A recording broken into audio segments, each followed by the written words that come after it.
Olá, olá, gente, tudo bem? Boa tarde. Meu nome é Milena Barbalho, estudante de Relações Internacionais na Universidade Federal Fluminense, aqui em Niterói, e também sou coordenadora do núcleo acadêmico. Eu vou estar moderando a nossa mesa de agora, no dia, que vai falar de um tema super atual e importante, que é o populismo de direita e as eleições na América Latina. Nos últimos anos tem ocorrido uma mudança intensa no cenário político sul-americano. A mudança da onda, né, que veio nessa última década, que é a ascensão do governo de esquerda, e a mudança que teve para a maré azul, que é a ascensão dos governos de direita, mais conservadores. Nessa mesa a gente vai abordar um pouco sobre a política latino-americana atual e o futuro cenário para a região, como a nova onda azul impactou as relações políticas na região, quais são as semelhanças entre os partidos, enfim. A gente vai tratar dessa cultura geral. Para falar de todo esse cenário, eu tenho aqui 3 convidados incríveis, que eu tenho certeza que vocês já viram e amam. O primeiro convidado é o Alexandre Andreatta, mestre em Integração Contemporânea da América Latina e diretor executivo do Observatório da Democracia do Parlamento do Mercosul, ODPM. Seja bem-vindo, Alexandre. Muito obrigado. A segunda convidada é a Thalita Taichet, não sei se eu falei, por favor me corrija, porque é um sobrenome chique. Não. Você está mutada, tá? Por enquanto. Thalita Tancheit. Isso, tá em chat. É professora do Departamento de Ciência Política do Instituto de Filosofia e Ciências Sociais na Universidade Federal do Rio de Janeiro, doutora e mestra em Ciência Política pelo Instituto de Estudos Sociais e Políticos na Universidade do Estado do Rio de Janeiro, bacharel e licenciada em Ciências Sociais pela Pontifícia Universidade Católica do Rio de Janeiro, foi pesquisadora visitante na WZB Berlin Social Science Center, onde tem projeto latino, Inovações para a Democracia na América Latina, na Universidade da República do Uruguai, 2017, onde trabalhou no Instituto de Ciência Política e na Universidade Yoko Portales, no Chile, onde trabalhou na Escola de Ciência Política. Desde 2013, pesquisa no Laboratório de Estudos sobre a Ciência e do Observatório Político Sul-Americano, o OPSA, que já é muito conhecido também, né? Ambos sediados no IED. Então, é um currículo enorme, né, Thalita? Parabéns. O terceiro convidado é o Guilherme Casarões. Ele é doutor e mestre de Ciência Política pela Universidade de São Paulo, mestre em Relações Internacionais pela Universidade de Campinas, do programa Santiago Dantas, especialista em História e Culturas Políticas pela Universidade Federal de Minas Gerais, é graduado em Relações Internacionais pela Pontifícia Universidade Católica de Minas Gerais, é professor da Escola de Administração de Empresas de São Paulo, da FGV, nas áreas de Administração Pública, Ciência Política e Relações Internacionais, leciona mestrado profissional em Gestão Internacional da mesma instituição, foi Visiting Fellow da Tel Aviv University em 2011, da Paris University em 2015 e Visiting Associate University of Michigan, de 2019 até esse ano, né, 2020. É coordenador do Observatório de Extrema-Direita, possui pesquisas e artigos publicados na área de política externa brasileira, extrema-direita e nacionalismo religioso, relações Brasil-Oriente Médio, como a Monique já citou na palestra anterior, e teoria das relações internacionais. Agradeço a participação de vocês, sejam bem-vindos, e a gente vai começar agora com o Alexandre, tá bom? Alexandre, a fala é sua. Bom, muito obrigado, boa tarde a todos e todas, obrigado, Milena, pela introdução e também pelo convite. Estendo o agradecimento a toda a comissão organizadora. É sempre muito interessante, enfim, discutir a América Latina. Eu aproveito para cumprimentar os professores Casarões e a professora Thalita, aqui também presentes, e falar que é uma honra participar de uma mesa com os dois, depois de um currículo da leitura, na realidade, desses dois currículos. Bom, eu tive a oportunidade de acompanhar algumas mesas pela manhã e início da tarde, gostaria novamente de parabenizá-los pelos temas e principalmente pelo alto nível do debate. Eu fui convidado inicialmente para apresentar e discutir algumas perspectivas eleitorais para a América Latina em 2020. Eu sei que a proposta da mesa vai além, e nesse sentido eu gostaria de começar a minha intervenção contextualizando, e nesse caso eu penso que talvez seja interessante também falar, mesmo que resumidamente, dos últimos 3 anos para cá. E talvez só assim nós possamos compreender os cenários de 2020 e de 2021. Porém, nós também precisamos ter ideia de que a pandemia da Covid-19, ela é algo completamente nova para o contexto da realização de eleições, seja na América Latina, seja na Europa, na Ásia ou qualquer parte do planeta. A título de conhecimento, no último ano, em ocasião da realização da 14ª reunião de implementação da Declaração de Princípios de Observação Eleitoral, que foi realizado em Varsóvia, na Polônia, organismos de observação eleitoral do mundo todo, dezenas deles, discutiram durante 3 dias e de forma exaustiva temas como novas tecnologias de informações, novas ferramentas e métodos utilizados em processos pré-eleitorais e pós-eleitorais, judicialização de política, redes sociais, etc. Porém, não foi discutido nenhum tópico ligado às crises globais ou de emergência sanitária. Por isso, reforço que essa é uma situação completamente atípica, até para os parâmetros eleitorais. Bom, em 2020, mais de 15 processos eleitorais haviam sido programados para a nossa região. Segundo os estudos do IDEA Internacional, entre os dias 21 de fevereiro e 11 de junho, 66 países decidiram adiar os seus processos eleitorais, enquanto outros 33 decidiram realizar eleições com diferentes medidas sanitárias, digamos assim.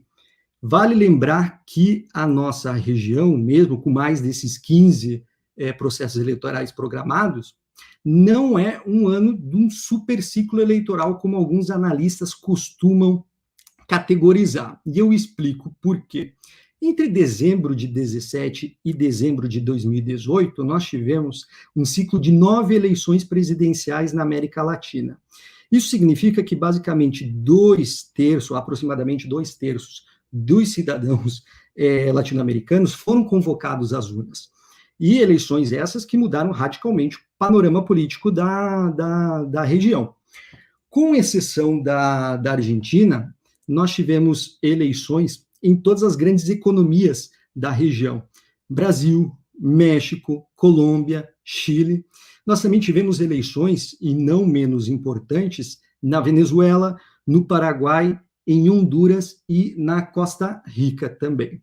Esse ciclo ele poderia ter sido comemorado como um sinal de força e de vigor da democracia na região.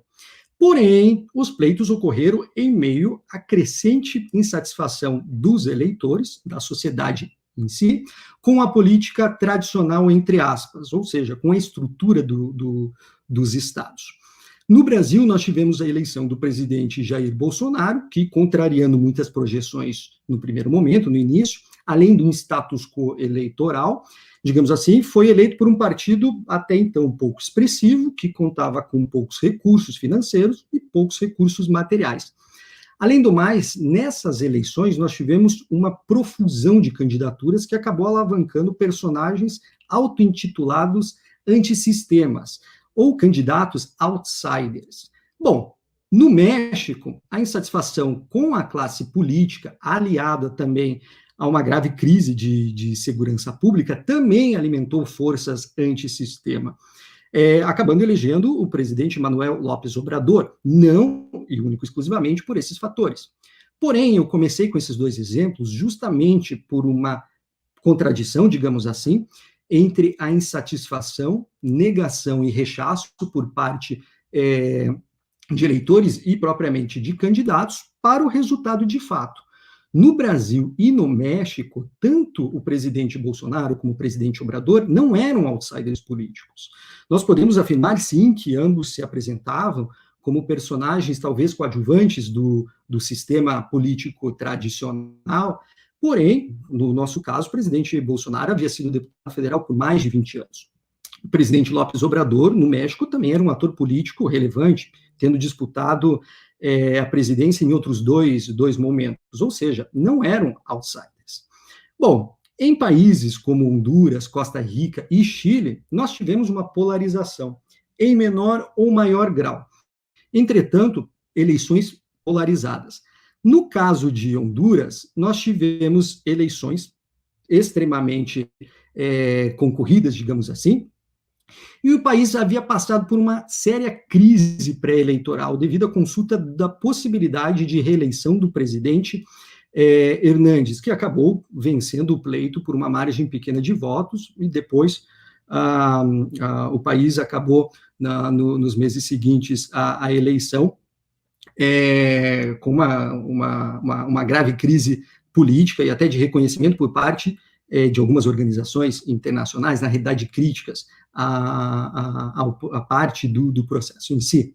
Bom, na Costa Rica, que é reconhecida por alguns analistas, pela sua cultura democrática, principalmente em alguns estándares internacionais, foi possível, assistir uma profunda divisão no país, a partir de pautas que orbitaram durante a campanha, muito centrada em temas religiosos, que no final o candidato oficialista acabou vencendo num segundo turno.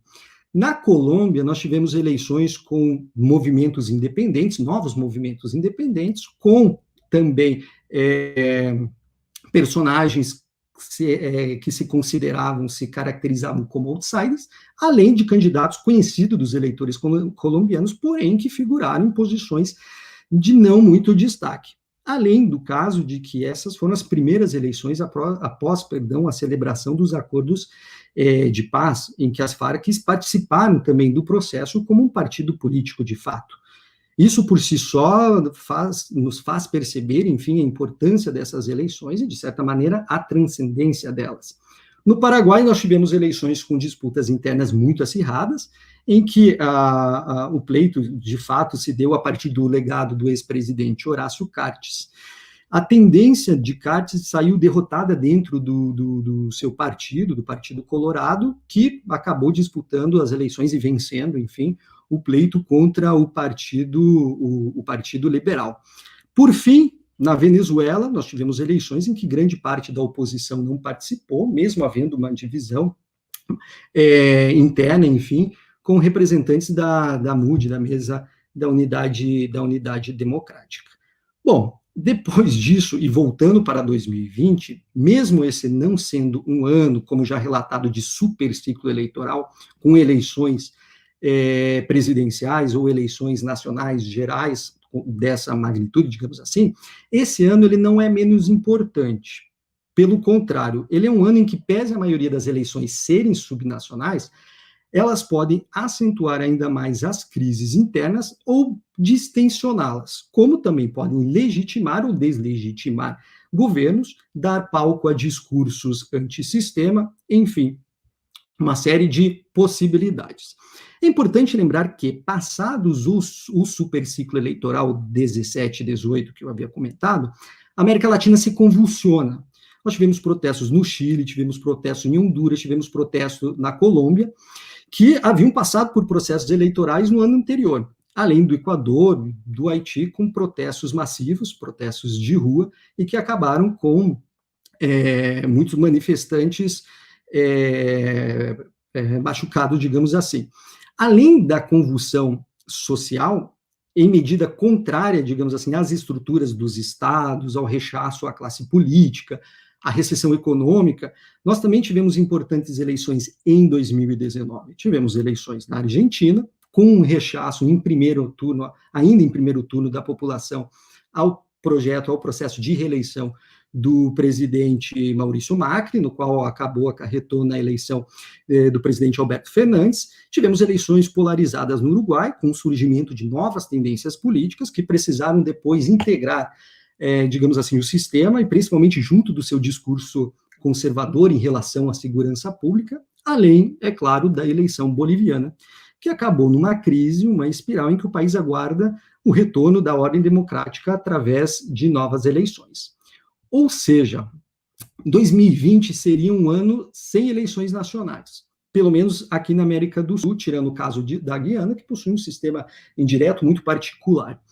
Ocorre que, em decorrência das crises políticas na Bolívia e no Chile, cada um à sua medida, digamos assim, são adicionados ao mapa eleitoral da região 2 importantes eleições nacionais, ademais das mais de 15 eleições que eu já havia citado. Apenas vou citar algumas a título de conhecimento. Em 2020, teríamos as eleições primárias e municipais no Paraguai, as municipais e uma eleição suplementar para uma vaga ao Senado do estado do Mato Grosso, no Brasil, eleições para governadores, prefeitos e vereadores no Chile, eleições departamentais e municipais no Uruguai, comunais na Colômbia, eleições locais específicas com relativa particularidade no México e no Peru, além das legislativas na Venezuela.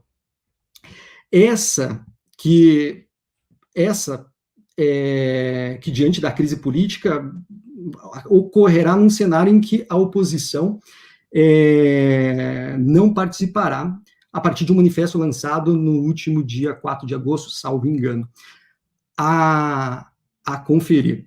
Bom, assim, 2020 poderia ser dividido em 3 momentos no que se diz respeito às eleições. Nós temos o primeiro trimestre, segundo trimestre e um semestre na segunda metade do ano.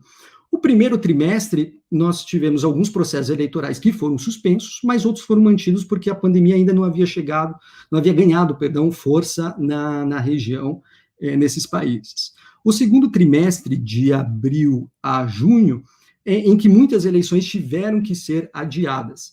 E agora a segunda metade do ano, que é um grande ponto de interrogação. Por quê? Porque várias das eleições adiadas estão programadas para este segundo semestre, incluindo as eleições nacionais da Bolívia, as eleições gerais, e a consulta sobre a Constituição do Chile, às quais devemos prestar atenção especial, nessas duas, das quais eu citei, Bolívia e Chile. 2020, ele é um ano muito importante, então, diante desses aspectos relatados. Primeiro, em relação à pandemia, porque a partir dela, as autoridades precisam pensar e repensar as engenharias eleitorais, pensar e repensar em como fazer campanhas, como utilizar a tecnologia a serviço da democracia. E um segundo ponto é das eleições como mecanismo de distensionamento de crises. Bom, no dia 26 de abril, os chilenos planejavam decidir, por meio de um plebiscito, conforme eu relatei, se concordavam ou não em mudar a Constituição do país, a atual Constituição do país, que foi aprovada durante a ditadura de Augusto Pinochet. E por também qual o mecanismo da redação dessa nova Constituição, caso no processo da primeira pergunta, o sim fosse vencedor, ok? Bom, o acordo para a realização da consulta desse plebiscito, ele foi alcançado ainda em novembro de 2019, no ano passado, após um mês de protestos, de incêndios, confrontos com a polícia, que acabou deixando mortos e muitos feridos.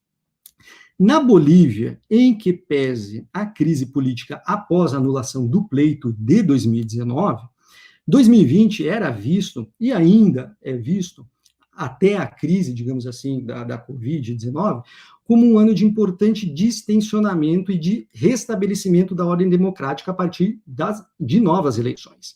Porém, não é o que vem ocorrendo. Com uma série de disputas internas e o crescimento cada vez maior do número de casos da Covid-19 em todas as regiões do país. Na nossa região, apenas o Paraguai decidiu postergar as eleições para o próximo ano. Todos os demais países acordaram, mesmo com suas diferenças e crises internas, em readequar os seus calendários eleitorais. Nesse sentido, o adiamento de uma eleição, ela implica em muitos riscos, isso é fato. Embora ela possa ser uma opção mais viável e responsável do ponto de vista da saúde pública, a decisão pode abrir precedentes. Logo, os governos precisam continuar seguindo caminhos claros até o restabelecimento, digamos assim, das rotinas eleitorais. Por isso, é preciso sempre muita cautela. Nesse caso do restabelecimento das rotinas eleitorais, vale, a título também de conhecimento, saber que da nossa região, apenas Brasil e Argentina, salvo engano, continuaram trabalhando, mesmo que de maneira remota, durante a pandemia, enquanto vários países acabaram suspendendo, na realidade, as atividades, porém restabelecendo mais tarde para a realização e readequação desses pleitos que ocorrerão nesse ano. Bom, diante disso, manter o nível de participação e, a sua vez, cumprir com as medidas sanitárias para não prolongar a pandemia, deve ser tônica das instituições e dos organismos eleitorais. Os países precisarão adotar, além disso, medidas de segurança sanitária, mais medidas que garantam a participação eleitoral nos processos. Assim, repito, a América Latina vinha muito convulsionada desde 2019, porém com esperança de poder resolver parte desses problemas e conflitos com eleições. No entanto, a pandemia fechou a janela de protestos, porém também fechou a janela de eleições. Ambos, protestos e eleições, foram colocados em quarentena, digamos assim. Por isso, é muito importante, se faz muito importante, tendo em conta todos os cuidados necessários em matéria e critérios de saúde, viabilizar tanto a janela de participação social como a janela eleitoral, para ao menos tentar descomprimir essas tensões. Muitos países já apresentaram medidas e protocolos sanitários, enfim, junto dos seus ministérios de saúde, com outras organizações internacionais, e aparentemente estão trabalhando nesse sentido. Assim, vale lembrar que crises econômicas, sociais e políticas que ocorrem no nosso continente estão por trás do crescimento de discursos que perpetuam o estado de uma campanha permanente de desconfiança. Isso ao sistema, digamos assim, político, a nossa estrutura política. Então, nada melhor que o debate público e a participação em eleições para, ao menos, tentarmos, a partir da discussão, do debate saudável, evidentemente, mitigarmos esses efeitos. Nesse sentido, a saída é uma só. A democracia. Sempre a saída é pela democracia. Então, a minha intervenção, eu acho que se encerra nesse primeiro momento aqui. Aqueles interessados em algum ponto específico, talvez de alguma eleição específica, por favor, pode mandar sua pergunta, porque se nós entrarmos em uma ou outro caso, eleição, digamos assim, nós precisaremos no mínimo, de uma outra mesa. Nesse sentido, eu agradeço a Milena, e muito obrigado. Nada, Alexandre, obrigada. E sempre tem que prezar pela democracia e o respeito, né? Agora eu chamo a Thalita para poder ter aqui lugar na nossa mesa. Thalita, por favor, a fala é toda sua.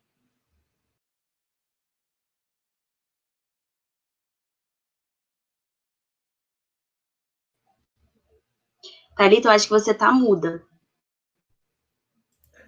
Foi.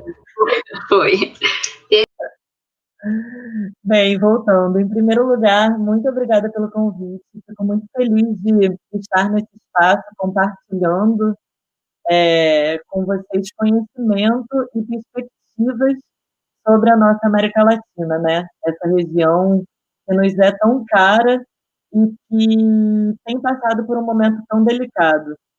A gente não pode esquecer que esse evento está acontecendo num momento de crise aguda entre a OEA e a Comissão Interamericana de Direitos Humanos. E como o Alexandre estava falando com relação à saída pela democracia, é a importância que o quão importante é que a gente reflita sobre o papel desses organismos no fortalecimento ou na erosão da democracia na América Latina.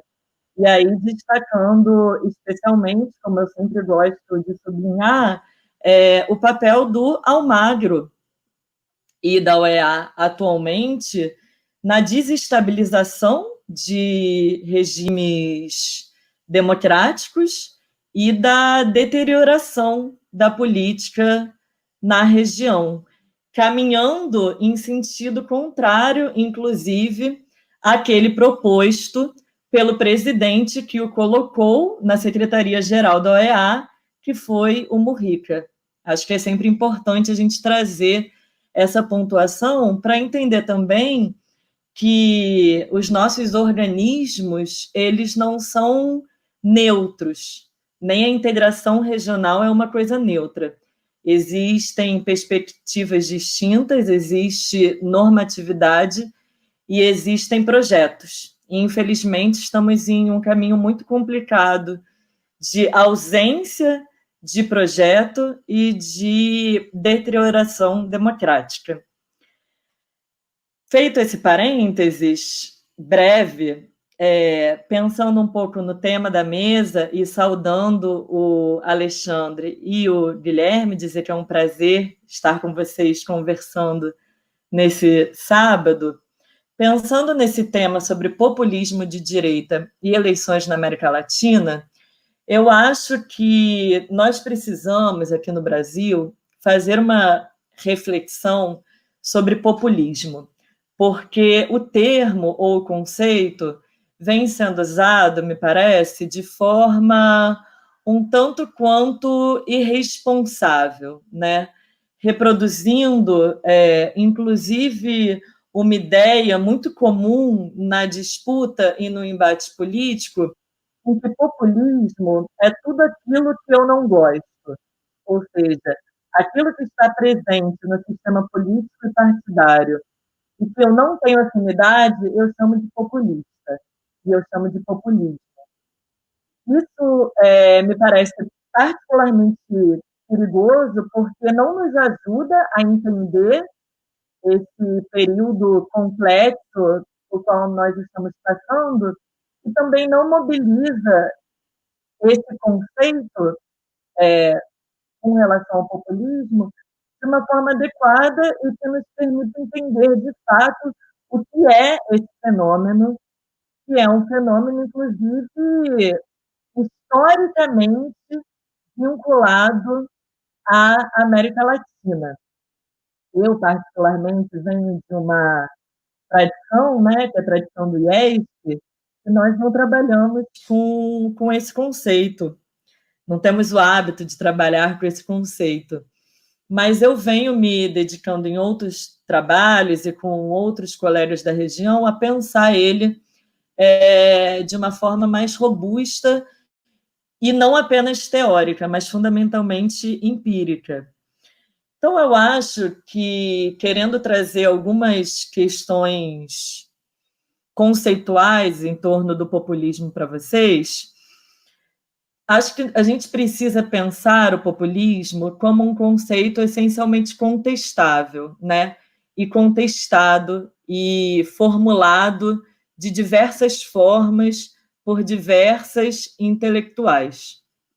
A forma que me parece mais interessante para a gente pensar o fenômeno latino-americano é a utilização da abordagem ideacional para os estudos sobre populismo, que são formuladas por essa abordagem, ela é utilizada por diversas acadêmicas e diversos acadêmicos, que vem sendo sintetizada principalmente pelo Cristóbal Rovira Calçada, que é um cientista político chileno, e pelo Tess Moody, que, inclusive, é um grande estudioso desse fenômeno da radicalização da direita no mundo. Dentro dessa abordagem, o que nós temos é um entendimento do populismo como uma ideologia fina no sentido de simples, né, que tem como principal elemento a distinção entre o povo e uma elite corrupta. Líderes populistas fazem uso dessa distinção para se comunicar com o seu eleitorado ou com a sua base social. Quando a gente faz a utilização do populismo como essa ideologia fina e dual, em que a gente tem um povo e a gente tem uma elite, a gente tem também um conceito que é profundamente antipluralista. Se formos pensar que um dos pressupostos da democracia é o pluralismo político e a possibilidade de que tenhamos uma competição eleitoral diversa em que participem os distintos atores da sociedade.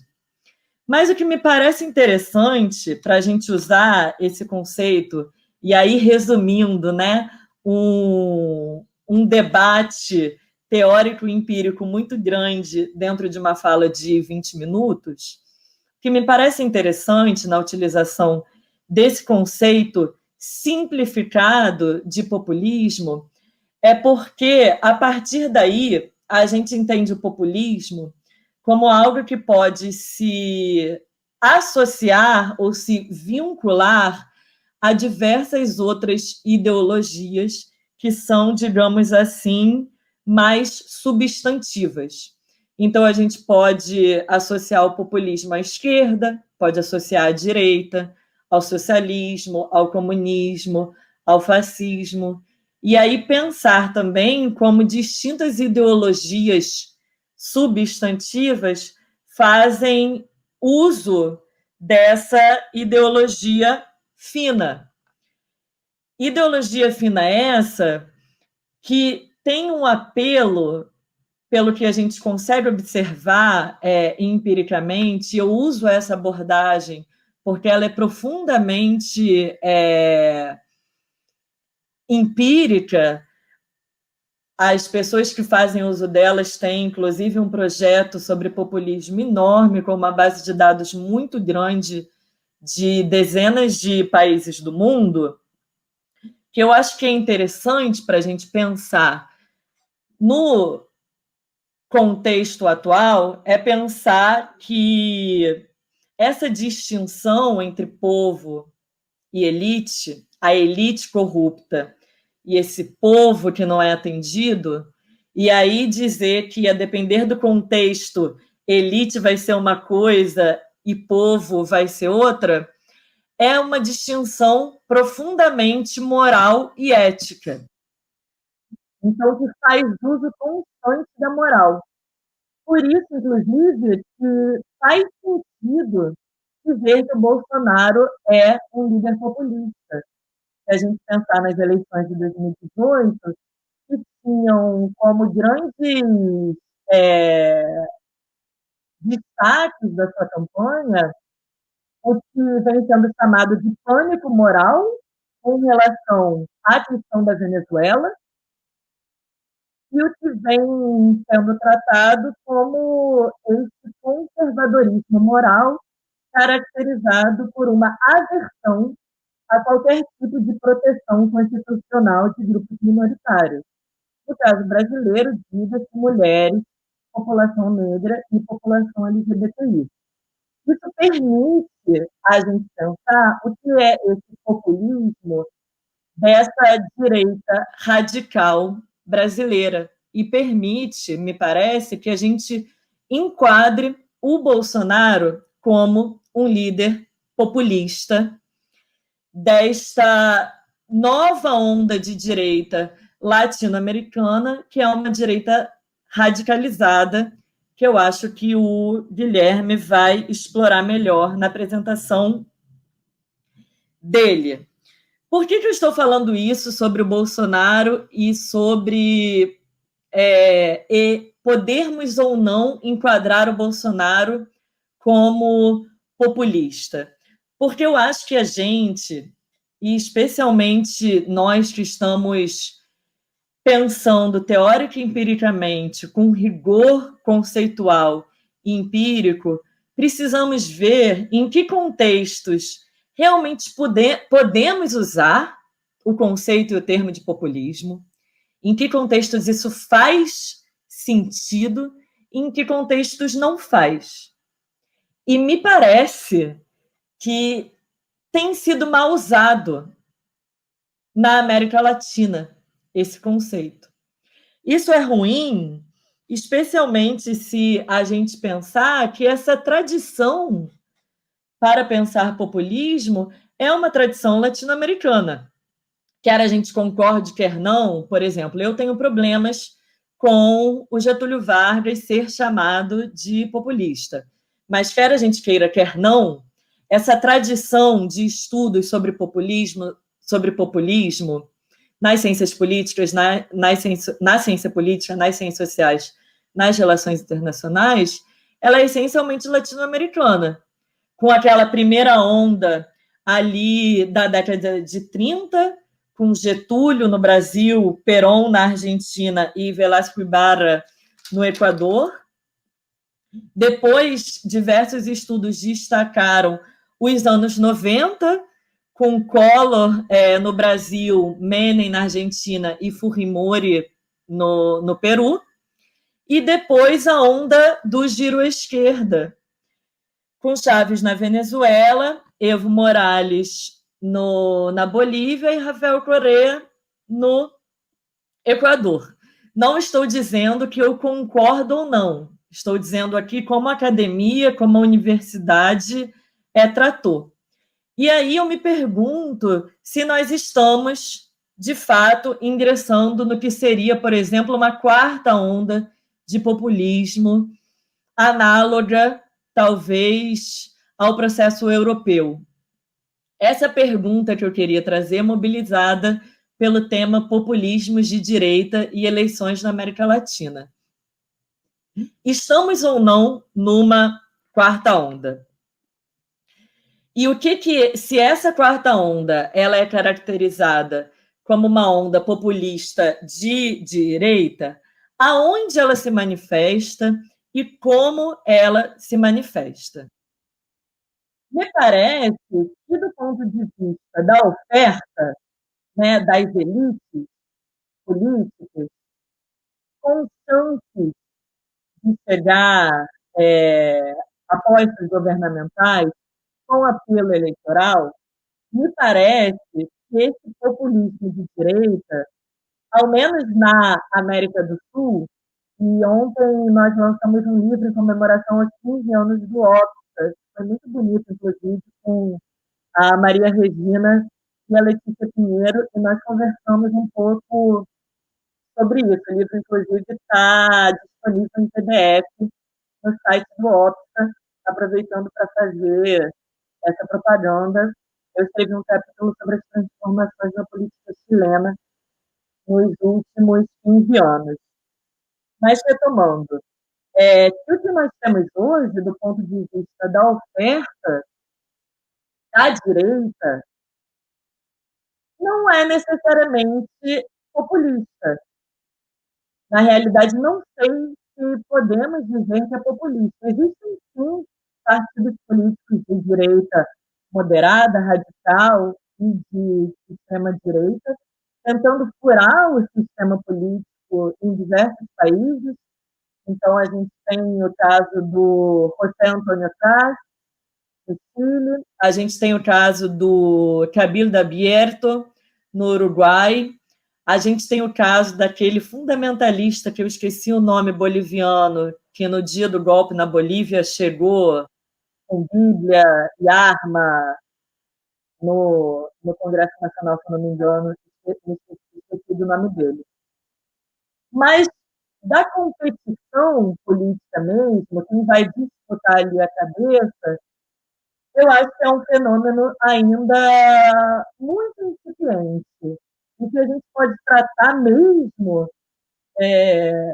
com mais confiança, digo assim, teórica, empírica e conceitual, para o Brasil. O que a gente tem? E eu vou até dar uma deixa, porque eu imagino que o Guilherme vai aprofundar isso, se puder me avisar quanto tempo eu tenho ainda. O que a gente tem, pensando à luz dos 3 processos eleitorais que ocorrerão ainda esse ano na América Latina e aí na América do Sul, para além do Brasil?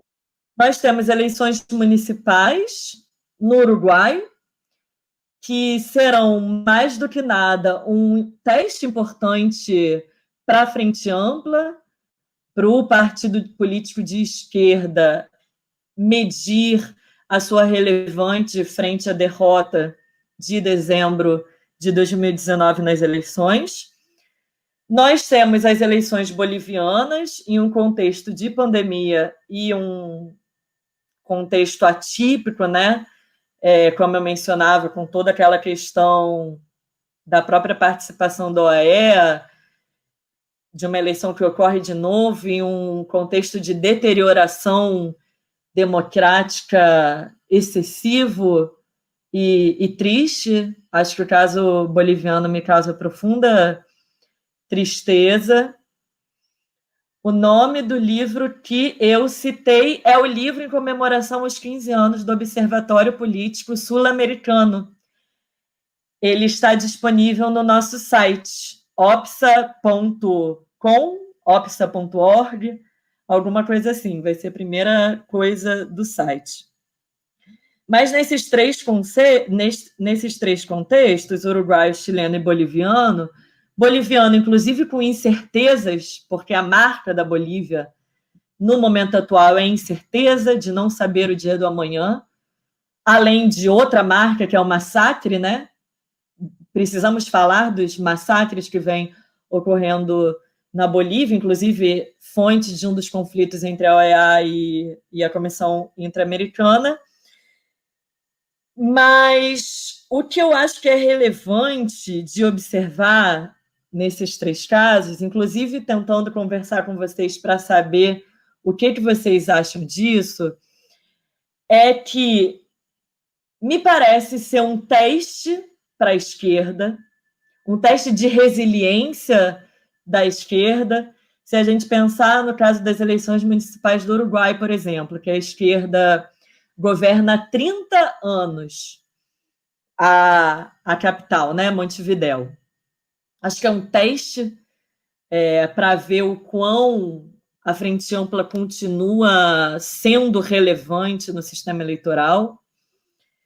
Se a gente pensar no Chile, é um teste para a esquerda na medida em que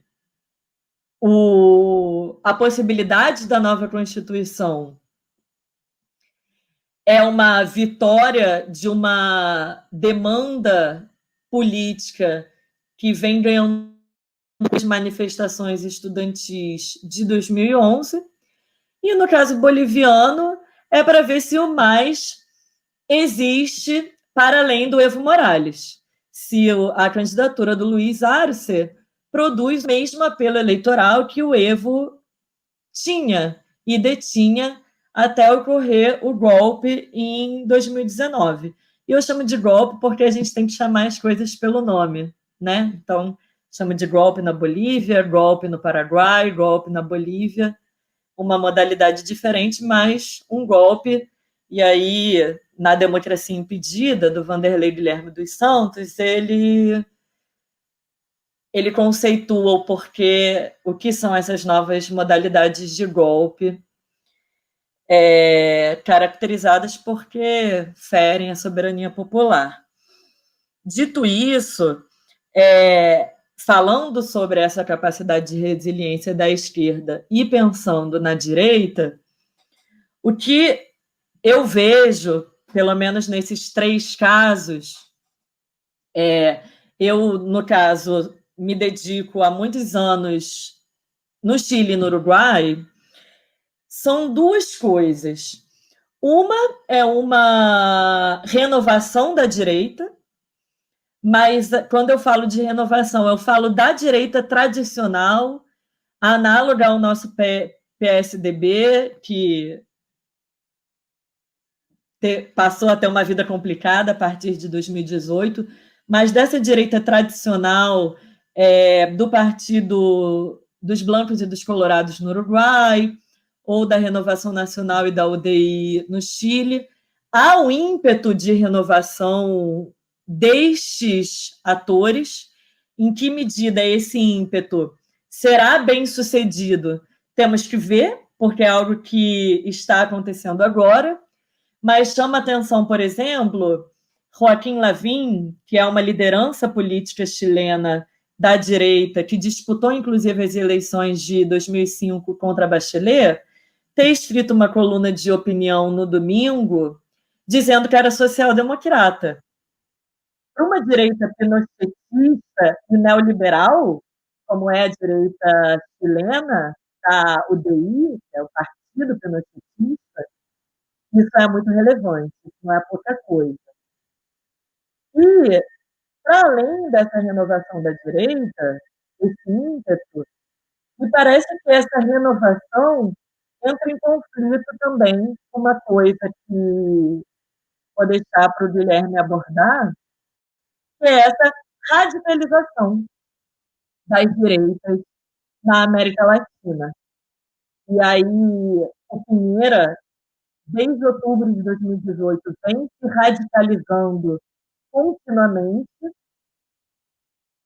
A última coisa, por exemplo, que me chocou muito foi que ele nomeou para ministro do Interior uma liderança política do sul do Chile, que tem fortes vínculos com a colônia Dignidad, que foi um campo de concentração do período do Pinochet, e a emergência no Uruguai do Cabildo Abierto, liderado pelo ex-comandante em chefe das Forças Armadas, Guido Manini Rios. Isso para não mencionar o quanto o golpe na Bolívia expõe essa direita radical, né, e apresenta ela talvez em sua pior versão, extremamente racista e com um conservadorismo moral muito exacerbado. Então, realmente, para terminar, esperando que eu não tenha feito algo muito viajandão para vocês, acho que essas eleições são a continuidade de um processo que vem acontecendo desde 2015, que é que se nós tivemos a hegemonia neoliberal da década de 90, e se depois nós tivemos a hegemonia da esquerda nos anos 2000, o que nós temos hoje é um retrato de um continente em disputa, em que tanto direita quanto esquerda disputam com grande apelo eleitoral. O que me assusta é que essa renovação da direita vem acompanhada de um forte componente demofóbico, oligárquico e elitista que havíamos pensado estar superado após as nossas transições à democracia entre 79 e a década de 90. E é essa ímpeto oligárquico e elitista que coloca em risco não a existência de partidos políticos de esquerda ou de partidos políticos de direita, mas o projeto democrático como um todo, o qual, como foi dito na fala anterior à minha, deve ser o nosso valor universal, defendido e construído em todos os momentos de nossa vida enquanto latino-americanos. Muito obrigada. Obrigada a você, Thalita. Muito bom te escutar. Perfeita análise. E agora a gente vai chamar o Guilherme. Por favor, Guilherme, a fala é sua.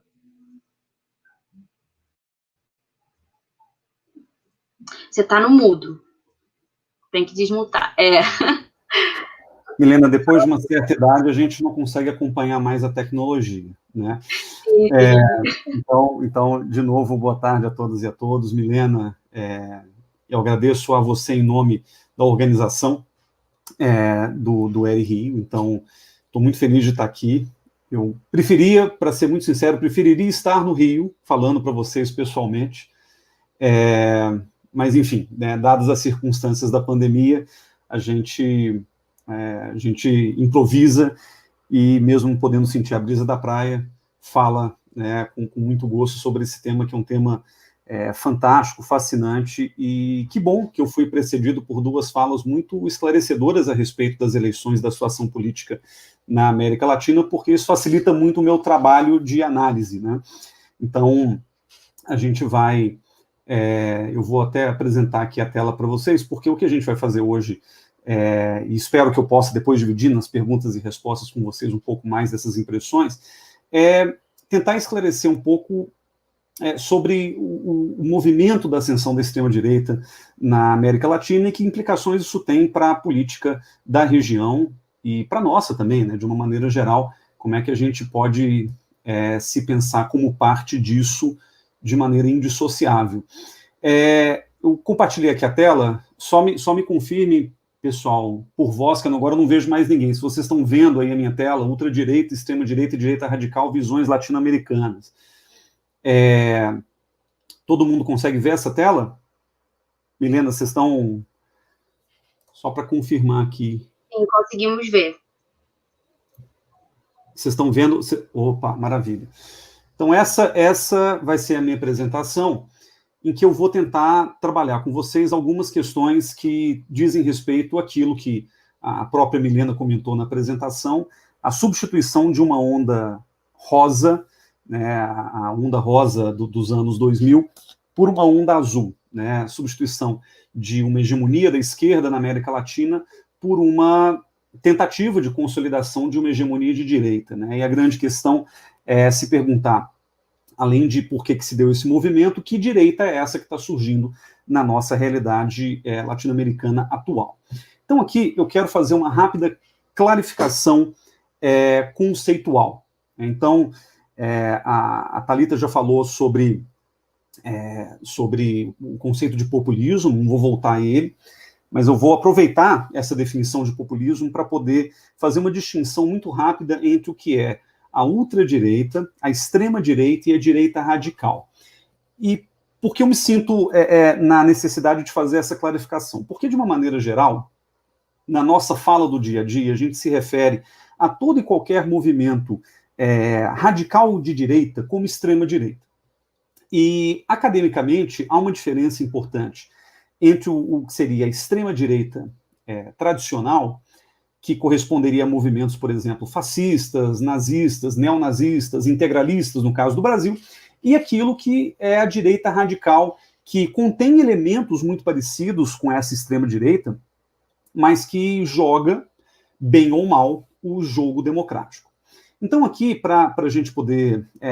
vou até aproveitar a fala da Thalita, que ela citou o Casmudi, que é um grande estudioso, junto com Cristóbal Kaltwasser, sobre esse tema, e eles mesmos fazem essa distinção, né? Em inglês talvez fica mais fácil entender, então eu vou sempre usar também as referências em inglês. Quando a gente fala no movimento mais amplo da extrema-direita, aquilo que em inglês a gente chama de far-right, a palavra mais costumeira que a gente encontra como tradução é ultradireita. Então a ultradireita seria uma espécie de conceito guarda-chuva marcado por três características básicas: o nacionalismo, a xenofobia, ou aquilo que os autores também chamam de nativismo, que é a ideia de que aquela terra pertence só àquelas pessoas que ali nasceram. Então a ideia de que existe uma posse originária da terra ou da nação que não comporta, por exemplo, a pluralidade migratória e etc. E a ultradireita tem também como traço guarda-chuva, o autoritarismo. Dentro do que a gente chama de ultradireita, existem dois movimentos que se separam por algumas características. O primeiro é a extrema-direita, em inglês extreme right, e o segundo, a direita radical ou radical right. A extrema-direita, nesses termos, ela é um subconjunto da ultradireita que compartilha nacionalismo, nativismo e autoritarismo, mas acrescenta a ele o conceito de extremismo, ou seja, são grupos que não têm, grupos, partidos, movimentos, lideranças, que não têm nenhum compromisso com a democracia. Então, se a gente pensa de novo nos movimentos integralista, neonazista, fascista, neofascista e etc., eles estariam classificados como extrema-direita, nesse sentido. Então, esse me parece um ponto importante, porque a gente não pode confundir Jair Bolsonaro com um neonazista, né? Ainda que ele tenha traços que se aproximam, mas são coisas muito diferentes. Inclusive, no Observatório da Extrema-Direita, né, uma iniciativa que eu coordeno junto com dois colegas, o Davi Magalhães e o Odilon Caldeira, a gente fala muito dessas distinções, e o Odilon, que é um historiador que conhece profundamente, já acabou de publicar um livro, aliás, sobre a história do integralismo, ele fala que essa extrema-direita no Brasil, por exemplo, ela é marginal, ela sempre foi marginal, e ela tem um espaço muito pequeno na política desde sempre, né? Depois do fim do integralismo lá na década de 30, foram muito poucos movimentos que conseguiram se articular de maneira sólida, defendendo pautas antidemocráticas ou abertamente radicais. No caso da direita radical, ou da radical right, a gente está falando de um subconjunto da outra direita, que é nacionalista, é nativista, é autoritária, e por autoritária aqui a gente está falando muito mais do caráter autoritário do que de posturas abertamente antidemocráticas. E aí, a última característica da direita radical, como o próprio nome diz, é o radicalismo.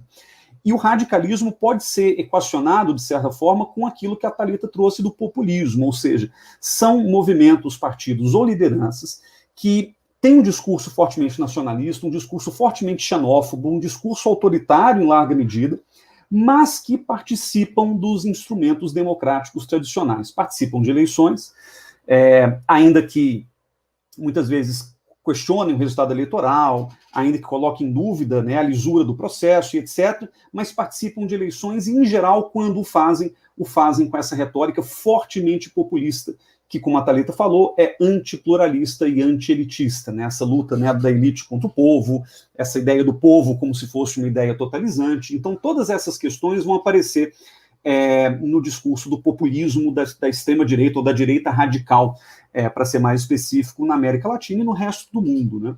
Então, quando a gente fala dessas lideranças que estão surgindo, e eu penso aqui, claro, mais naturalmente no próprio presidente Bolsonaro, a gente está falando a rigor de uma direita radical, que pode se associar a grupos de extrema-direita.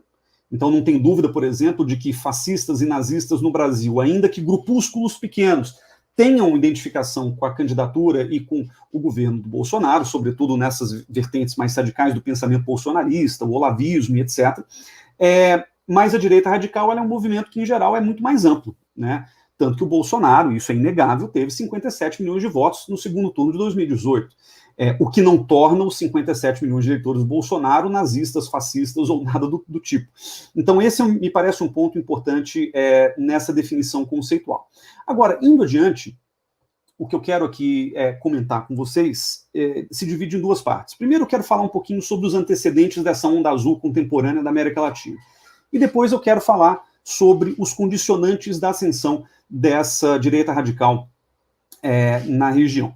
Então, quando a gente fala de antecedentes, né, uma coisa que eu gosto sempre de dizer, e claro, aqui eu estou simplificando enormemente um argumento muito mais complexo, é de que os movimentos políticos latino-americanos, eles tendem a se dar em ondas, né? E por isso que a gente fala de onda rosa, a gente fala de onda azul, porque existe um certo efeito de mímese ou de mimetização política de alguns países com relação a outros. Toda a América Latina é terrivelmente influenciada, bem ou mal, pela política norte-americana. Então, existem processos que se dão de maneira mais ou menos concatenada, e isso explica essa formação de ondas e explica também o sucesso e o fracasso de determinados processos políticos na América Latina. Um dos antecedentes mais importantes dessa onda azul que a gente está vivendo hoje é a hegemonia neoliberal dos anos, final dos anos 80, começo dos anos 90. Né, a gente estava ali no começo da redemocratização de muitos países latino-americanos, que aderiram a pautas fortemente neoliberais graças à influência dos Estados Unidos, né, o chamado consenso de Washington, que imperou ali no fim da Guerra Fria, e isso trouxe uma enorme instabilidade política para a região. Né, a gente tem, como efeitos dessa onda neoliberal, o descontrole inflacionário, que não nasce ali, mas ele perpetua-se ali, uma instabilidade política sem precedentes no início, na infância da redemocratização de muitos países, e uma certa paralisia ou uma lentidão na resolução daquilo que talvez seja o principal problema da América Latina como um todo, que é a desigualdade social. Então a gente percebe, o que eu deixei uma lista não exaustiva, de presidentes que renunciaram ou sofreram impeachment ao longo, né, dessa década de 90 e comecinho dos anos 2000, para mostrar para vocês o quanto que essa adesão a agendas neoliberais desestabilizou politicamente a América Latina.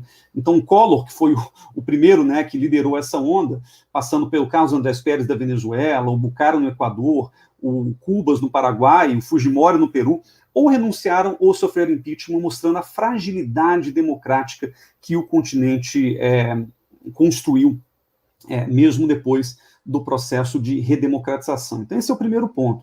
E a gente não entende, portanto, a ascensão da chamada onda rosa, ou da chamada onda vermelha, para alguns, se não entendemos isso. Quer dizer, muito do sucesso da esquerda na América Latina se deve, sobretudo, a um descontentamento profundo com relação às políticas neoliberais, que em pouco transformaram, ou em nada, na verdade, transformaram a realidade social latino-americana. Então foi justamente com a promessa de esperança, com a promessa de transformação social, com a promessa de políticas de redistribuição de renda, por exemplo, que muitos desses governantes de esquerda chegaram ao poder ao longo dos anos 2000. E, de fato, houve um momento de muita prosperidade desses governantes no começo da década de 2000, em parte graças às políticas que foram feitas, né, a uma plataforma notadamente social, voltada para a redistribuição de renda, mas também a gente não pode, né, descontar a importância da dimensão internacional nesse processo. Né? Então, o superciclo das commodities, né, que teve um impulso muito grande ao longo dos primeiros anos da década de 2000, isso também teve impacto muito importante na maneira como esses governos se consolidaram. Então, seja aqui no Brasil, né, o agronegócio, seja na Venezuela o petróleo, seja o minério, né, os recursos naturais na Bolívia, no Chile, etc., você teve ali um momento de grande prosperidade nos anos 2000, graças à alta desses preços no mercado internacional, o que favoreceu essa onda da esquerda que se consolidou ao longo da década. Então, aqui a gente tem, né, primeiro, um mapa que mostra em 2011, talvez o auge desse grupo, dessa hegemonia rosa na América do Sul.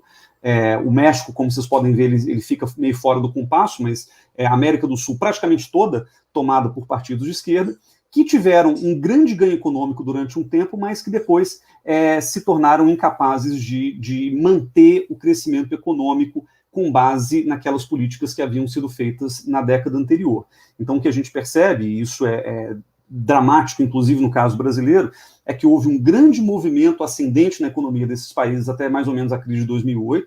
Depois houve uma desaceleração que era natural em decorrência da crise que era global, mas houve uma incapacidade, como vocês podem ver nesses dois gráficos, né, o gráfico da pobreza, que não continuou diminuindo, né, aqui na parte de baixo da tela, e o gráfico do crescimento econômico, que mostra justamente um crescimento que vai desacelerando brutalmente a partir, né, da crise de 2008, isso explica também não só o sucesso, como o desgaste e o ocasional colapso dessas políticas de esquerda na América Latina.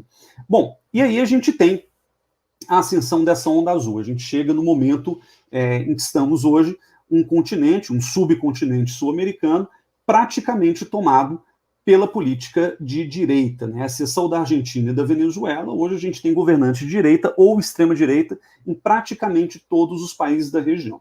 E a grande dúvida que se tem, né, é de onde vêm esses governantes e qual é a explicação, ou quais são as explicações possíveis para essa onda azul que agora se consolida. E aqui eu trouxe 5 hipóteses, 5 elementos explicativos que, na minha forma de ver, olhando para o caso brasileiro, mas também para outros casos da América Latina, explicam a ascensão dessa extrema-direita, principalmente na forma de direita radical, né? Lideranças que têm aí o lado populista, que jogam um jogo democrático, mas que não são muito fãs da própria democracia. E aí, as 5 explicações são o autoritarismo, o anticomunismo, a religião, o racismo e o nacionalismo. Obviamente, também não se trata de uma lista exaustiva, mas eu quero aqui comentar sobre esses 5 pontos e buscar algumas relações que eu acredito haver entre eles. Então, vamos falar da primeira tendência da direita latino-americana, que é o autoritarismo, né? Muitas vezes, quando as pessoas falam de Jair Bolsonaro, elas o associam imediatamente a uma tradição militar, a uma tradição da ditadura militar brasileira, dado o próprio gosto do Bolsonaro declarado por torturadores e ditadores, e esse autoritarismo ele foi muitas vezes utilizado como principal elemento de explicação para a ascensão dessa direita radical na América Latina nos últimos anos. Eu, pessoalmente, acho que a gente tem que deslocar um pouco o foco de análise quando a gente pensa em autoritarismo e deixar de pensar no autoritarismo militarista, que já foi realidade na América Latina durante muitas décadas, né, e pensar numa outra forma de autoritarismo que não necessariamente se traduz na projeção das Forças Armadas ou num discurso abertamente militarista, né? O autoritarismo ele tem a ver com 2 processos que a gente encontra na América Latina hoje. O primeiro é natural, uma frustração, um descontentamento com a democracia. Essa pesquisa do Latino Barômetro de 2016, e ela mostra o seguinte, né? Os respondentes na América Latina preferem a democracia sobre qualquer outra forma de governo. Essa taxa caiu de mais de 60% para menos de 50% em 2018. Eu falei 2016, não, 2018. E você vê a linha de baixo, né? Os respondentes estão satisfeitos com a democracia nos seus respectivos países.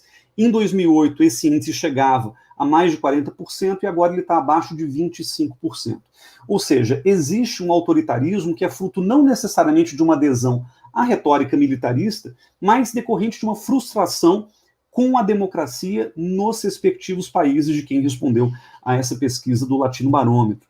E aí, uma outra pesquisa que eu acho que complementa bem essa leitura diz respeito a quais são as principais instituições em que os latino-americanos confiam.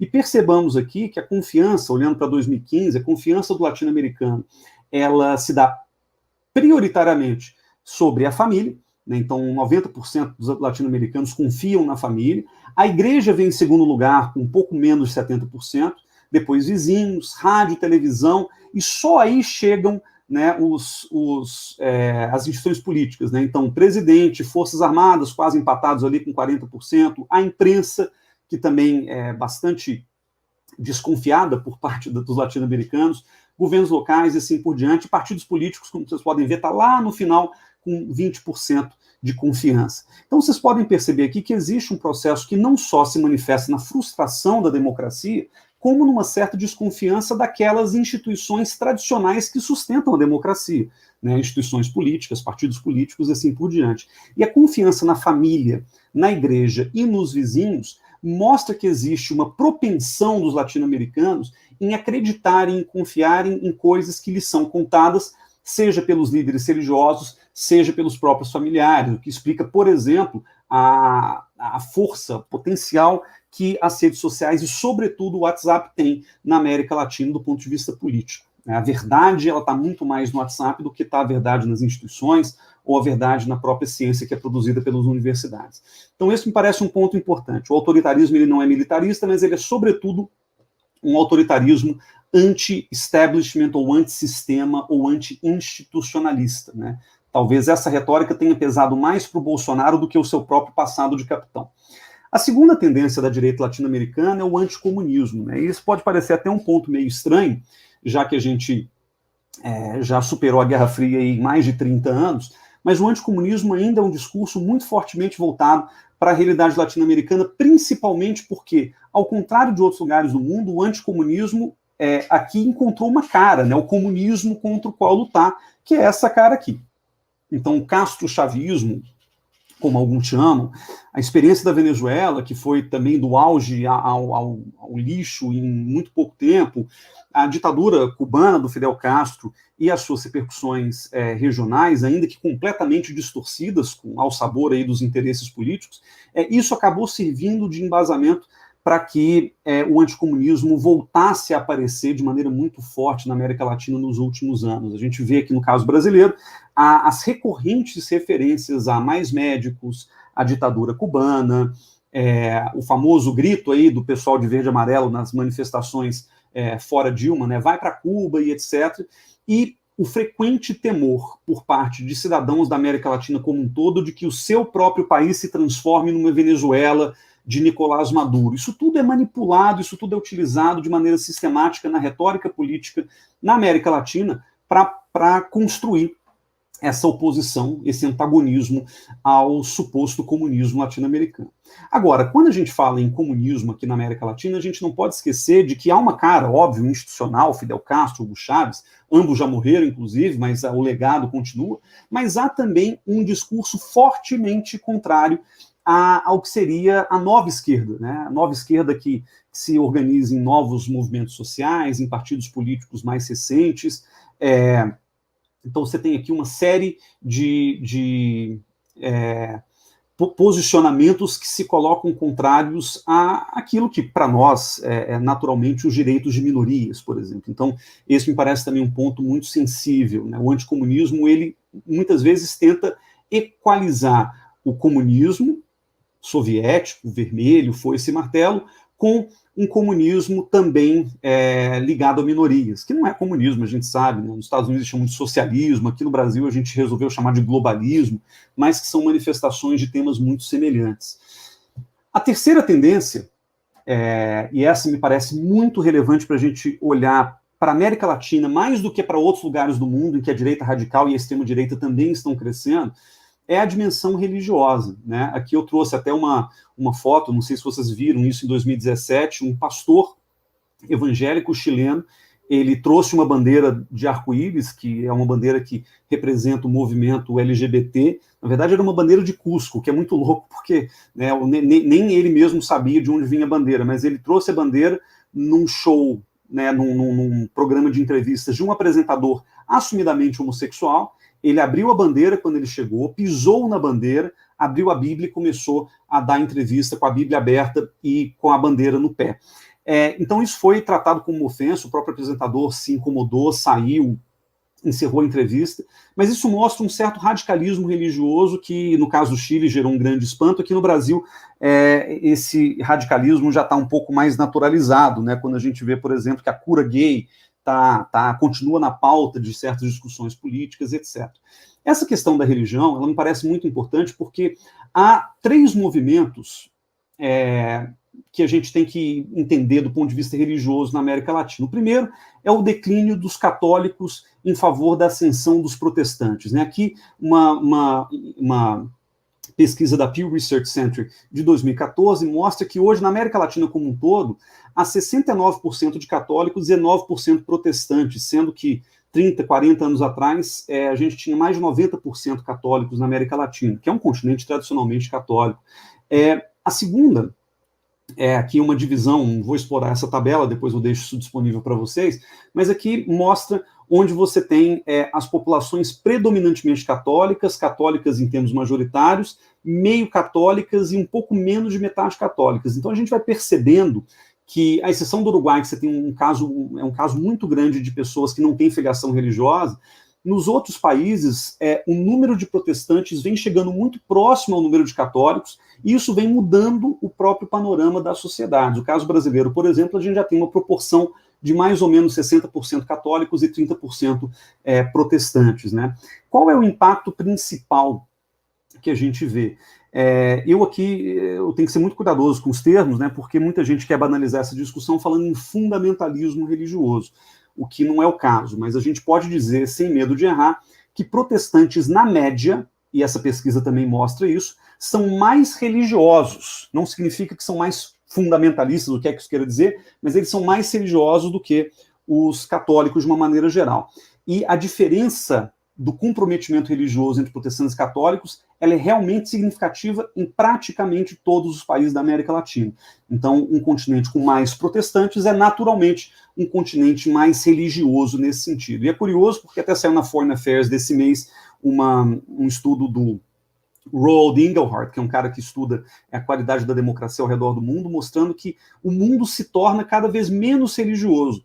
Mas é curioso, né? O número de pessoas filiadas a uma religião diminui no mundo, mas aqueles que são filiados a uma religião tendem a se tornar mais religiosos pela própria natureza da religião e do discurso político por trás da religião.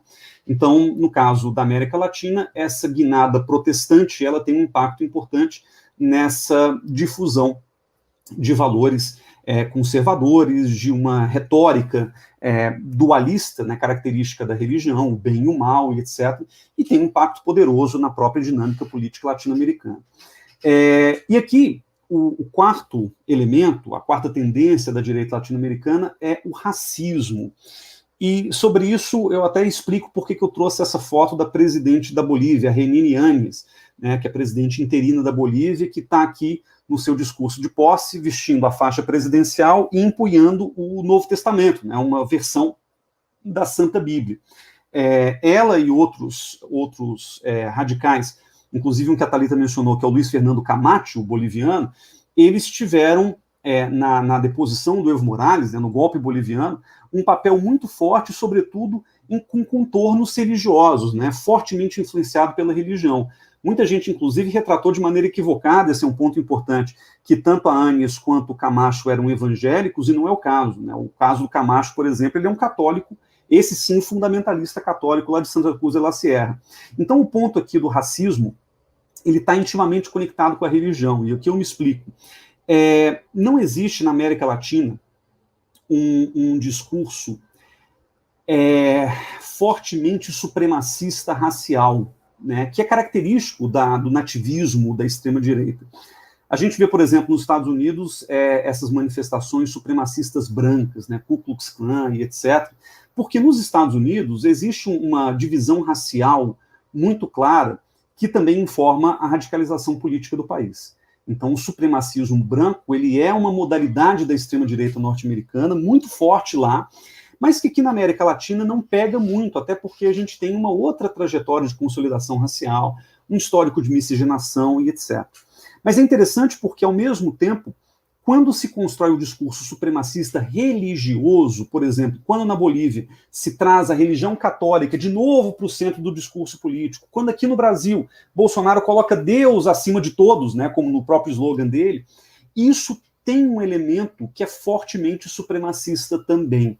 E o supremacismo religioso, sobretudo cristão, ele também tem um elemento racial, porque ele sempre faz referência, no caso da América Latina, ao colonizador, seja ao português, seja ao espanhol.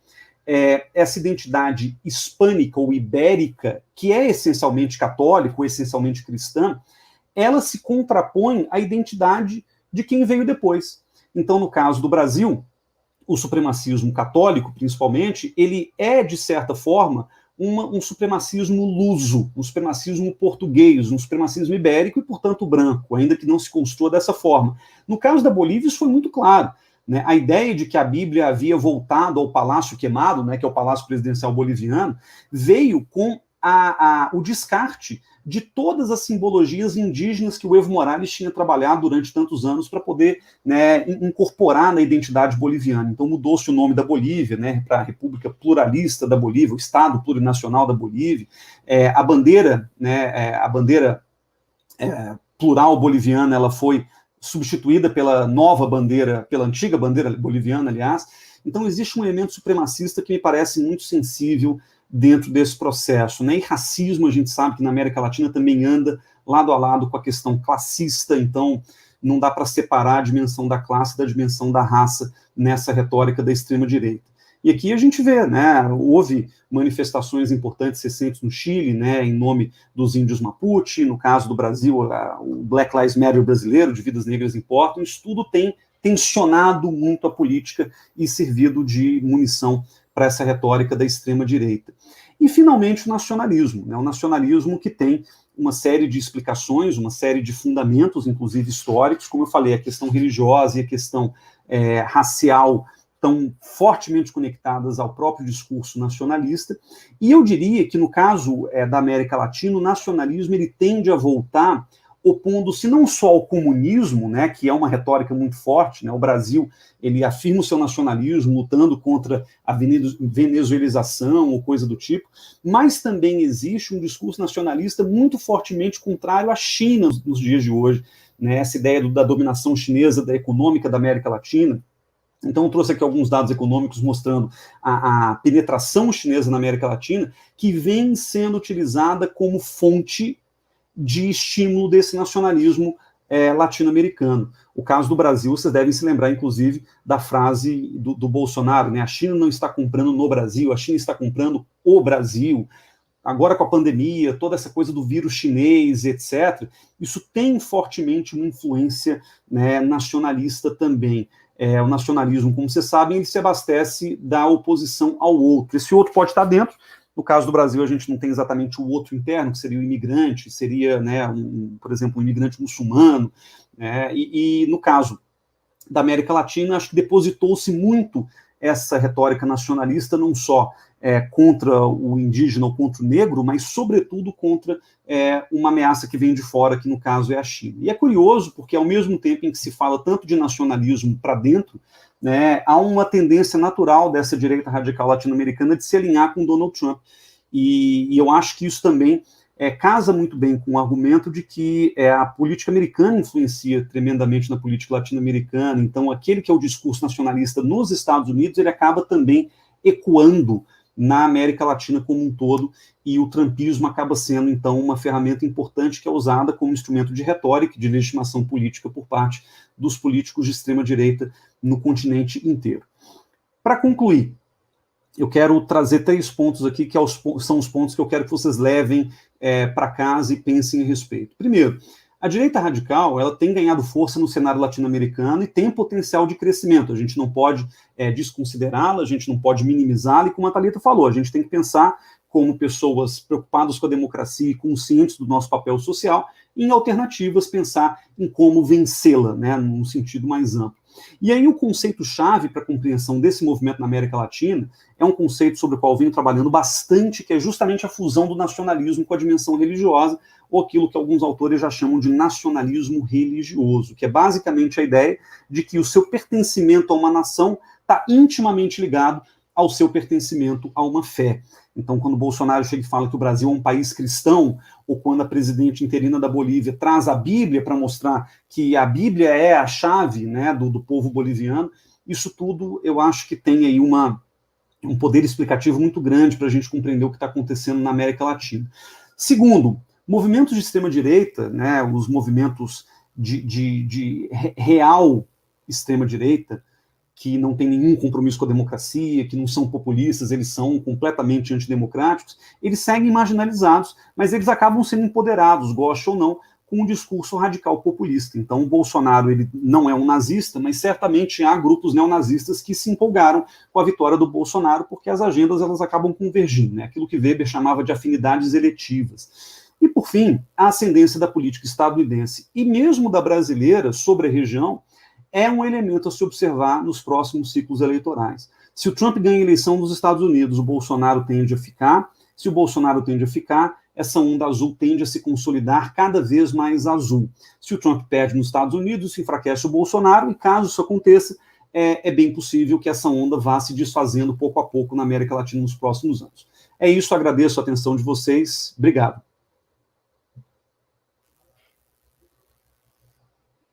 Perfeito, muito obrigada pela sua fala, foi muito rica.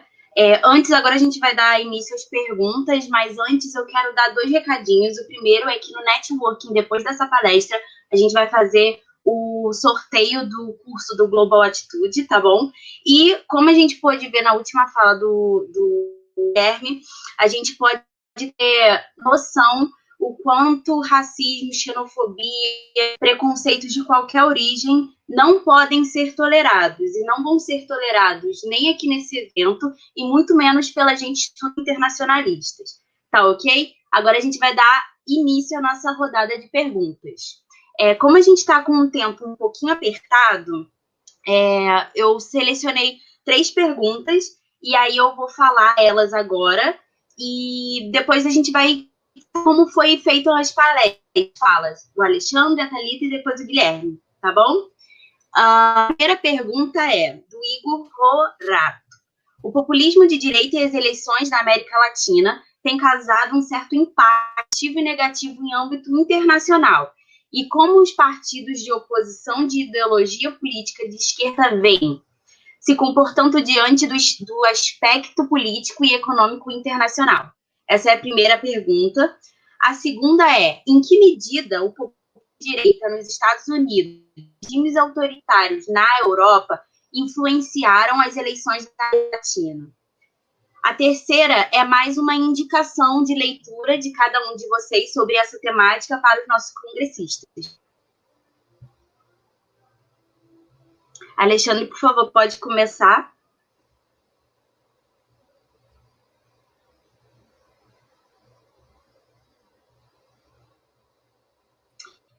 Você está no mudo.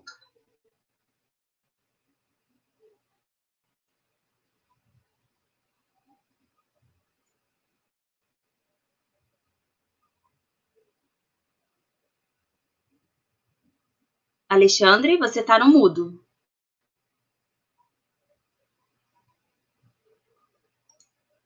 Então, vamos chamar o Guilherme. Pode ser? Aí a gente vai tentando resolver esse Milena, problema. Isso. Sim, estamos. Você pode só repetir a primeira pergunta para mim, por favor? Primeira pergunta. O populismo de direita e as eleições da América Latina têm causado um certo impacto positivo e negativo em âmbito internacional. Como os partidos de oposição geopolítica de esquerda vêm se comportando diante do aspecto político e econômico internacional? Pergunta feita pelo Igor Rorato.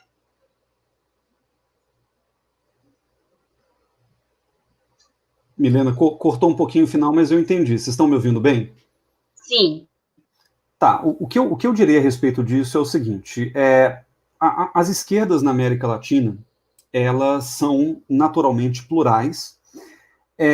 O grande problema é que, como a gente teve esse longo ciclo de hegemonia ou de dominância da esquerda durante os anos 2000, isso acabou criando uma certa clivagem, uma certa hegemonia interna da esquerda em vários países da América Latina. Então, o caso brasileiro, que talvez seja uma boa ilustração, é o caso do PT frente aos outros partidos de esquerda dentro do Brasil. O PT governou o Brasil por 13 anos e meio. Durante esses 13 anos, o Brasil chegou no seu auge de crescimento econômico, né? Em 2009 a gente chegou a crescer 7,5%, e ao fim do governo Dilma a gente estava diminuindo aí por volta de 3,5%, 3,7%. O PT ele tem uma dificuldade muito grande hoje de abrir espaço ou de abrir frentes de diálogo com outros partidos da própria esquerda. Então, você vê uma rachadura entre o PT e o PSOL, você vê uma rachadura entre o PT e o PDT, que é um partido historicamente também importante, né, o trabalhismo, o getulista, Brizola, etc. E isso dificulta muito o reposicionamento da própria esquerda diante do cenário eleitoral. A gente está vendo uma dificuldade muito grande hoje da esquerda se posicionar no Brasil. A maior oposição ao governo Bolsonaro não parte da esquerda, a maior oposição ao governo Bolsonaro vem dele próprio, de modo que a esquerda acaba sendo um coadjuvante nesse processo, e eu acho que houve em vários lugares da América Latina, no caso do Peru, na Venezuela, na Colômbia, no Brasil, uma associação, na Argentina também, uma associação da esquerda com a corrupção, já que a esquerda ficou muito tempo no poder e, obviamente, a esquerda vai colecionar escândalos de corrupção, mas o que é natural da própria política institucional desse país não tem a ver com direita e esquerda, mas houve uma tentativa de se construir uma narrativa de que a esquerda é corrupta. No caso colombiano, venezuelano, por exemplo, há uma tentativa de associação permanente da esquerda com o tráfico de drogas, e o narcotráfico é um problema real da América do Sul, principalmente.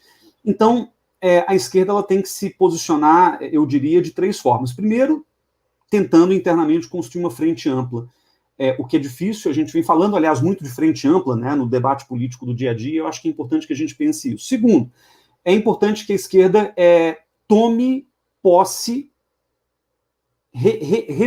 repense e retome a narrativa, vamos dizer assim, né? Ou seja, é importante que a esquerda assuma o controle da narrativa sobre o que a própria esquerda é, né? E ela perdeu esse controle. Como eu acho que a esquerda pode recuperar essa ideia da narrativa? Sobretudo pela ocupação das redes sociais. Coisa que, aliás, a esquerda faz muito mal. A direita, em parte, essa extrema-direita, a direita radical que surgiu nesses últimos anos, se beneficiou do fato de que as redes sociais, como a gente diz lá em Belo Horizonte, minha terra, eram um mato. Não havia ninguém. E a direita foi ocupando as redes sociais de uma forma absurda ao longo dos últimos tempos, seja no YouTube, saiu até uma matéria do New York Times recente mostrando como é que o YouTube radicalizou a direita e a política no Brasil, Twitter, etc., também entram nessa mesma ideia.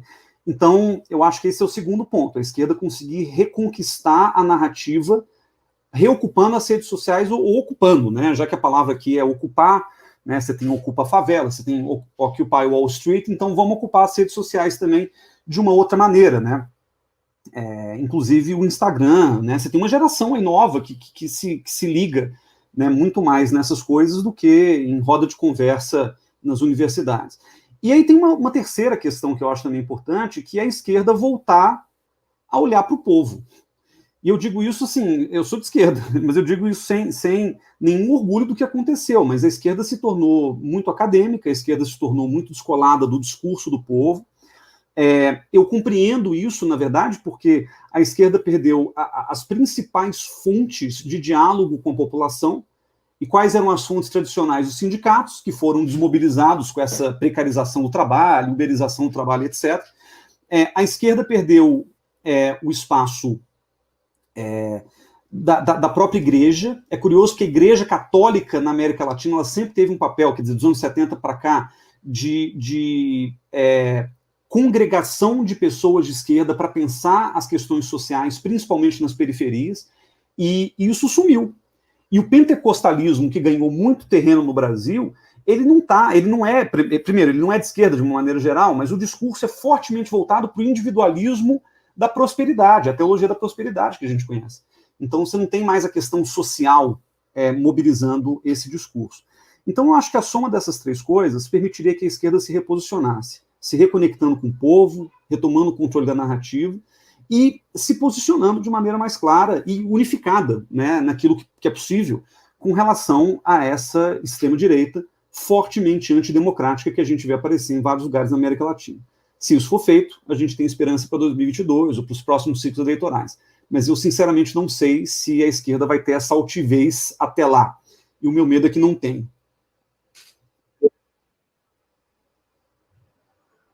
É um medo em conjunto. E Thalita, por favor, você quer que eu repita a pergunta ou você conseguiu pegar? É para responder uma de cada vez. Pode ser. Tá, a gente ainda tem tempo, temos 10 minutos. Tá, beleza. Não, é só porque eu fiquei perdida na dinâmica. Se era para responder as 3 de uma vez só, ou uma de cada vez. Bem, então, é nosso eterno debate, né? Eu, especialmente, estudo PT, Frente Ampla no Uruguai e Partido Socialista no Chile. A discussão sobre direito, sobre populismo, a conjuntura me empurrou para ela, né? Acho que empurrou a todos nós, inclusive, que é um problema, né? Porque não falando sobre autoritarismo e direita de uma forma mais geral, mas quando a gente olha para a organização partidária e partidos políticos, a produção acadêmica sobre partidos políticos de direita é muito pequena. A gente tem, assim, no Brasil, sei lá, dezenas de milhares de estudos sobre o PT E você encontra sobre o PSDB pouquíssimas coisas, pouquíssimas teses de doutorado, artigos acadêmicos, que dificultam, inclusive, que a gente entenda, né, quais são as dinâmicas próprias das organizações políticas de direita.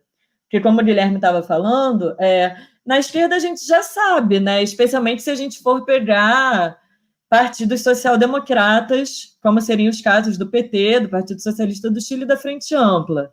Que aí você pega sindicato, partido, intelectualidade, atuando em direção a políticas de igualdade. É uma coisa mais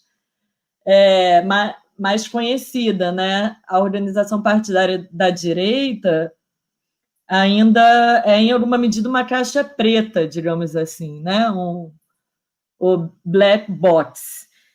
Mas essa pergunta sobre como vem se comportando os partidos de esquerda, eu tendo a pensar duas coisas, assim, e aí eu vou falar mais focado no PT, porque eu acho que é o partido, né? No PT ou nesses partidos que chegaram ao poder no giro à esquerda.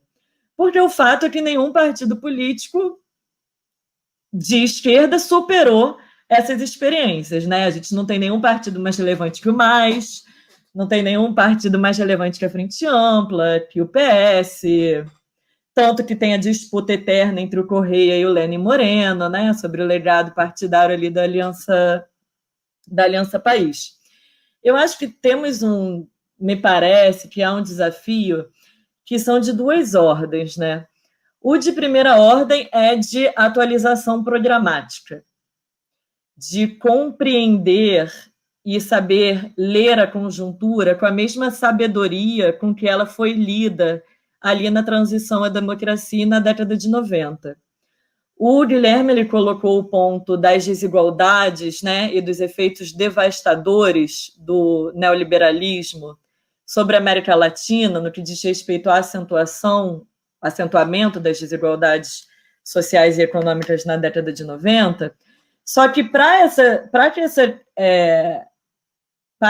essa clivagem passasse a ser relevante no debate público, foram anos de politização por parte dos atores políticos de esquerda com respeito à questão da desigualdade. Foram os 15 anos aí falando, desigualdade é um problema, porque desigualdade gera isso, porque desigualdade gera aquilo, etc, etc, etc. Eu acho que, passado todo esse período, né, do neoliberalismo, da onda rosa e desse retorno à direita na região, há uma dificuldade de entender quais são as clivagens que devem ser politizadas por parte da esquerda. Se nós sabemos ativar muito bem esse debate do campo socioeconômico, né, que diz respeito à agenda do Estado, de privatizações, de políticas sociais, etc., me parece que na cancha do campo sociocultural, que diz respeito principalmente a grupos sociais minoritários, a direita tem jogado muito melhor do que a gente, né? Inclusive, utilizado isso de uma forma muito inteligente na perspectiva deles. O exemplo do kit gay no governo Dilma eu acho que é muito emblemático, né, de como isso foi feito uso disso, nos colocando na defensiva. E aí eu acho que, do ponto de vista do programa, a gente tem um desafio de conectar essa esfera, né, socioeconômica, essa dimensão socioeconômica, com a dimensão sociocultural, que, inclusive, está na gênese do que nós feministas dizemos há muitas décadas, né, com relação à classe, gênero e raça. E aí, para isso, eu acho que também precisamos renovar as nossas lideranças políticas. Então, acho que são essas duas coisas, né? Atualização programática e renovação de liderança. Uma última coisa que eu vou falar, que eu corro o risco de ser um pouco polêmica, eu não acho que a Frente Ampla tem que ser a nossa grande preocupação, pelo menos não do ponto de vista eleitoral. ou se é a nossa grande preocupação do ponto de vista eleitoral.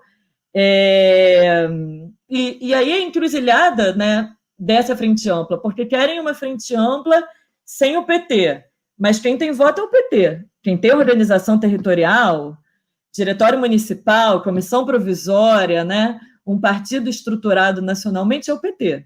Então a gente precisa pensar nisso também. Me parece que o que há de significativo, assim, e é um processo que tem início em 2010, do ponto de vista eleitoral, pensando em recuperar o poder, é como nós perdemos em organização territorial. Inclusive, isso está até na raiz de movimentos conservadores que se organizavam, que passaram a se organizar nos territórios Brasil afora. Então, eu acho que, para além das redes sociais, que é algo que a gente tem utilizado, tem aprendido, tem corrido mais atrás, eu acho que a gente precisa voltar àquele debate beabá ali do final da década de 80, da década de 90, que é como é que organiza no território. Porque é no território que tem voto. E é voto que a gente quer para ganhar a eleição. Então, como que a gente faz isso? Como é que a gente opera isso? Acho que aí temos um desafio.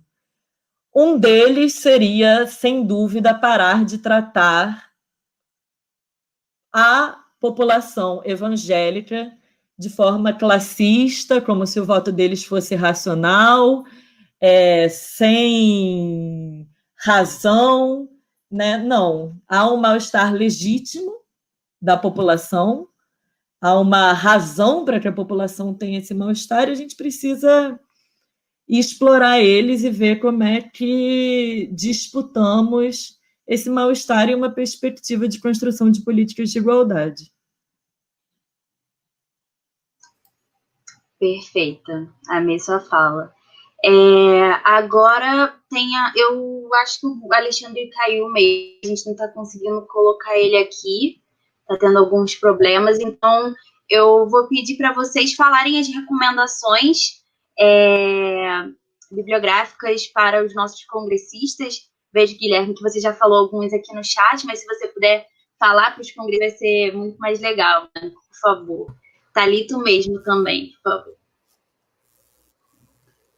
Bom, Milena, eu quero recomendar 2 livros. Um, fazendo um merchan do meu amigo e colega lá no Observatório da Extrema-Direita, Odilon Caldeira. Ele acabou de publicar pela editora FGV O Fascismo em Camisas Verdes, que é uma história do integralismo ao neointegralismo. Então, é um livro que tem aí uma importância tremenda para a gente poder entender justamente essa extrema-direita no Brasil. Não a direita radical bolsonarista em si, mas a extrema-direita, que são esses grupúsculos, né, esses grupos marginais, mas que se empoderaram, né, tremendamente com a ascensão do Bolsonaro ao poder e que vem ganhando força, inclusive ganhando exposição na imprensa, exposição nas redes sociais, e que tem que ser combatidos porque são fascistas abertamente, né, nem disfarçam. E o livro fala um pouco dessa trajetória, né, mapeando enfim. E o outro livro que eu acho muito interessante, esse é um livro mais antigo, ele é de 2006, mas é um livro do Moisés Naim, que foi editor da Foreign Policy durante muito tempo, chamado Fim do Poder, um livro que situa muito bem a questão da perda de centralidade do Estado e de como movimentos paralelos ao Estado vêm buscando, superar o Estado ou se sobrepor, substituir o Estado em determinadas provisões de bens comuns. Então, a igreja, o narcotráfico, né, os movimentos sociais, e como que isso vem transformando a política. Né? É um bom livro introdutório para a gente poder entender a nova realidade política em que esses movimentos vão substituindo a própria dinâmica institucional do Estado.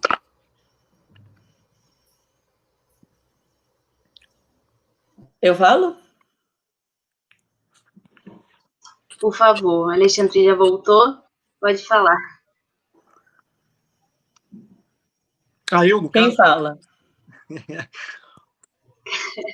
Caiu, né? A palavra agora para Alexandre, já que a gente tem pouco tempo e você já falou um pouquinho, tá bom? Alexandre, por favor, estou aqui falando com eles para poder dar algumas recomendações bibliográficas para os nossos congressistas. Bom, primeiro, e eu sei que o professor Guilherme e a professora Thalita já, enfim, comentaram, responderam, mas só para que nós tenhamos, enfim, ideia, conta de que democracia pressupõe oposição, que é tão legítima quanto o governo. Então, acredito que o desafio, não só das esquerdas, mas talvez seja, primeiro, de uma leitura, uma releitura de conjuntura, que... Acho que caiu novamente. Quer que eu fale? Por favor. Bem, primeiro, antes de mais nada, eu vou compartilhar, já que o Guilherme falou bastante sobre essa questão da direita, das famílias de direita, uma entrevista que eu fiz para o Festival do Conhecimento da FRJ com o Cristóbal Rovira Krautvasser, abordando tanto essa questão do populismo quanto das novas direitas na América Latina. Eu sou muito fã do Cristóbal e acho que a gente se beneficia muito de lê-lo e de escutá-lo. Livros, eu recomendo o livro que acabou de ser lançado em português, do Adam Tversky, Crises da Democracia. Ainda não li, então podemos ler em conjunto, mas eu acho que o Tversky é sempre assim imprescindível para compreender política. E também o livro que vai ser lançado agora pela Boitempo, em setembro, da Flávia Biroli, sobre gênero, neoconservadorismo e democracia, em que ela foca na América Latina. Acho que a Flávia Biroli tem um papel essencial para fazer o debate de desigualdade, associando isso ao debate de gênero, e como gênero é essencial para a construção do projeto democrático, né? Não podemos pensar em direita na América Latina sem pensar no ataque ao gênero. Então, ficam aí essas duas recomendações. Poxa, muito obrigada. Eu vou ter que encerrar sem as respostas do Alexandre, porque a gente teve problemas técnicos. Muito obrigada, Guilherme, Thalita, Alexandre também. E já vai ter o sorteio do curso da Global Atitude. Quem não quer esse curso? E obrigada, viu, por participarem. Eu espero que ano que vem a gente se veja frente a frente, todo mundo junto. Obrigada, viu? Obrigado, Milena. Thalita, foi um prazer falar contigo também. Espero vê-las numa próxima. Esperamos. Muito obrigada. Foi um prazer da minha parte também. Aprendi bastante. E espero que estejamos no Rio de Janeiro, né? No sol, clima bom da próxima vez. Exatamente. Obrigada, gente. Tchau, tchau.